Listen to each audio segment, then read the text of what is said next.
პარიზისა და ლონდონის შემდეგ ახლა ჯერი ევროპის პოლიტიკურ ცენტრზე მიდგა. ბრიუსელში გამართულ საგანგებო სამიტზე ევროპელი ლიდერები კვლავ შეიკრიბნენ. მიზეზი უცვლელია.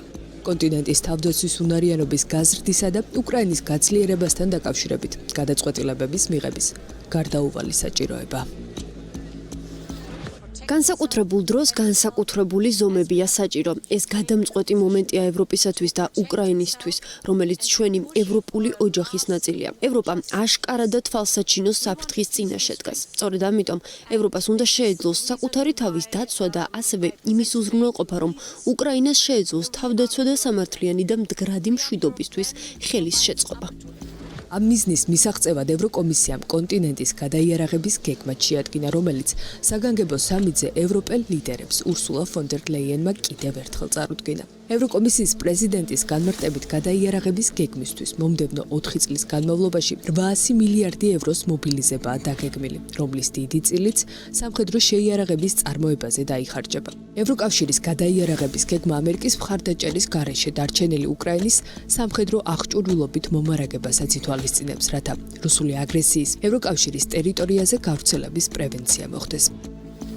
ევროკომისია აღნიშნული გეგმისთვის საჭირო ფინანსების მობილიზების გზებსაც განიხილავს. უწყების გეგმით საწყისი 150 მილიარდი ევროს მობილიზება შესაძლოა სესხის სახით მოხდეს. დანარჩენი წილი კი ევროკავშირის წევრი სახელმწიფოების მიერ თავდაცვის ბიუჯეტის ზრდის ხარჯზე შეგროვდება. ურსულა ფონ დერ ლეიენი განმარტავს იმასაც, რომ თუ კი წევრი ქვეყნები თავდაცვის ხარჯებს საშუალოდ მთლიანი შიდა პროდუქტის 1,5%-ით გაზრდიან, მომდევნო 4 წლის განმავლობაში 650 მილიარდი ევროს მობილიზება სავსე რეალისტური პერსპექტივა. დანარჩენი 150 მილიარდი евро კი როგორც აღინიშნა კაპიტალის ბაზრებზე ობლიგაციების გამოშვებით მიღებული სესხის სახით მობილიზდება. ეს არის ევროპის გადაიარაღების სარგებელი, ეს არის ევროკავშირის შეიარაღება და ასევე უკრაინის შეიარაღება მისი სუვერენიტეტისთვის, ტერიტორიული მთლიანობისთვის არსებით ბრძოლაში. დღეს მნიშვნელოვანია ვაჩვენოთ, რომ ჩვენ ვდგავართ უკრაინის გვერდით, რამდენ ხანსაც საჭირო იქნება. ევროკავშირის საგანგებო სამიტზე მშვიდობისთვის საჭირო ნაბიჯები წარადგინა და პარტნიორებს კიდევ ერთხელ მხარდაჭერისკენ მოუწოდა ომში მყოფი ქვეყნის პრეზიდენტმაც. ვოლოდიმირ ზელენსკის თქმით, მნიშვნელოვანია ევროპული ქვეყნები ეროვნულ დონეზე კიდევ უფრო გაძლიერდნენ და გააძლიერონ ერთობლივი ძალისხმევაც. საჰაერო თავდაცვა, შეიარაღება და საბრძოლო მასალა უკრაინისთვის. დროული მიწოდება, უკრაინის თავდაცვის ინდუსტრიის გაძლიერება, ევროკავშირში გაწევრიანების მოლაპარაკებები, რუსეთზე სანქციების ზეწოლის გაზრდის აუცილებლობა და სანქციების გვერდის ავლა. ეს ყველაფერი იყო იმ თემებს შორის, რომლებიც დღეს განვიხილეთ. მადლობელი ვარ ხელმძღვანელობისთვის, ევროპის თავდაცვის შესაძლებლობების გაძლიერებაზე და უკრაინის გაძლიერებისთვის მსჯელობაზე. ასევე მადლობას გიხდით მთელი მხარდაჭერისათვის სამართლიანი და ხანგრძლივი მშვიდობის გზაზე. ძალიან მნიშვნელოვანია, რომ უკრაინელები მარტო არ არიან. ჩვენ ამას გვგრძნობთ და ეს ვიცით. და რა მოხდება მაშინ, თუ კი ევროკავშირის გეგმას მისი ორი წევრი, ამავე დროს რუსეთთან დათბობის პოლიტიკაში მყოფი უნგრეთი და სლოვაკეთი დაბლოკავს. გაერთიანებაში ამაზეც იფიქრეს და კონკრეტული სამოქმედო ნაბიჯი ევროკომისიის ვიცე-პრეზიდენტმა კაია კალასმა გააჟღერა. მისი განმარტებით ევროპის სპეციალური საბჭო მუშაობს ინიციატივაზე, რომლითაც ერთ ქვეყანას საერთო გადაწყვეტილებებზე ვეტოს დადება აღარ შეეძლება.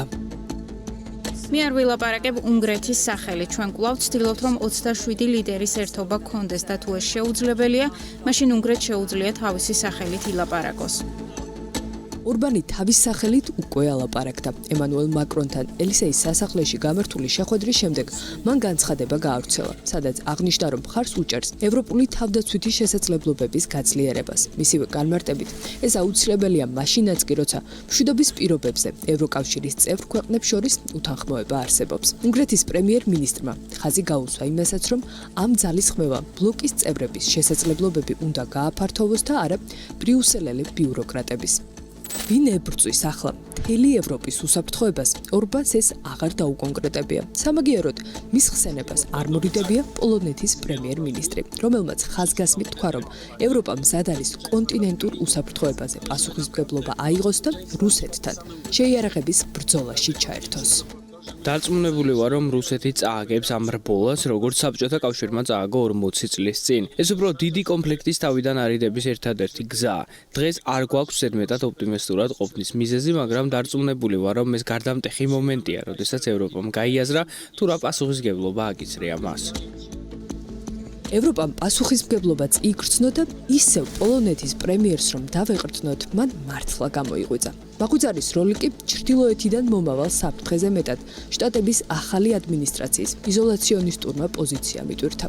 ფაქტია, უკრაინისთვის ამერიკული სამხედრო და ფინანსური დახმარების შეჩერების შემდეგ ევროკავშირის წევრი სახელმწიფოების ლიდერები ახალი ევროპული სამხედრო თანამშრომლობის ფორმატის შექმნის აუცილებლობაზე ალაპარაკდნენ. მათ შორის, სულ რამდენიმე დღის წინ ცნობილი გახდა, რომ საფრანგეთი მზად არის ევროპის დასაცავად თავისი ბირთვული ფარი გამოიყენოს.